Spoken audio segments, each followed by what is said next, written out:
Mixed martial arts, known as MMA, has been called many things.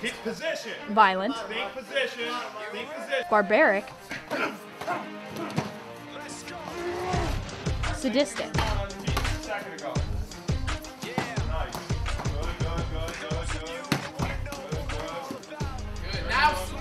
And those who participate in the sport don't deny the fact that injuries do happen. I got a stress fracture in my shin. Broke my leg, kicking a punching bag. Both my eyes got cut. Cracked me in the nose. I haven't been able to smell since. They are fully aware of the risks. It is a dangerous sport. It's a combat sport. You get hit in the head. To your right side, Phil, right side. Both combatants are in agreement that they're going to do what they're going to do to one another. Despite those risks, MMA continues to grow in popularity.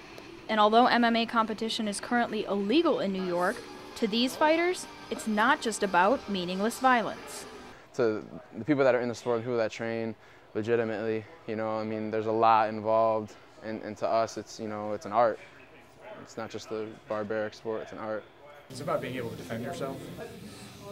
And along with learning self-defense, He does this, he does this. I'm not going to slip it in a real fight. fighters get a serious lesson in discipline.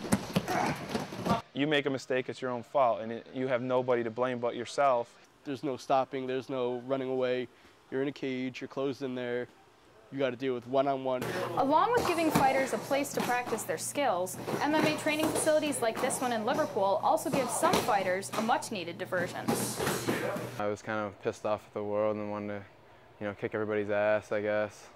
And you know, luckily I met the right people and the right coaches that took me under their wings and just, you know, brought me into the sport and trained me well and, you know, gave me a focus for all the negative energy that I had, you know, instead of being like self-destructive and doing crazy stuff, I ended up, you know, becoming a good fighter, and now I get paid to do it. I was a pretty angry person and had a lot of negative energy in that way, and it really helped me focus that energy on something positive like martial arts, not necessarily punching and kicking, but the discipline, the focus.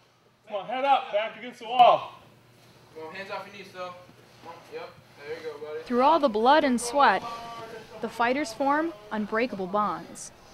You develop a brotherhood when you're doing this kind of sport. For my own fights, I've never gotten nervous. I don't get butterflies, but for these guys, I do. You know, it's weird. I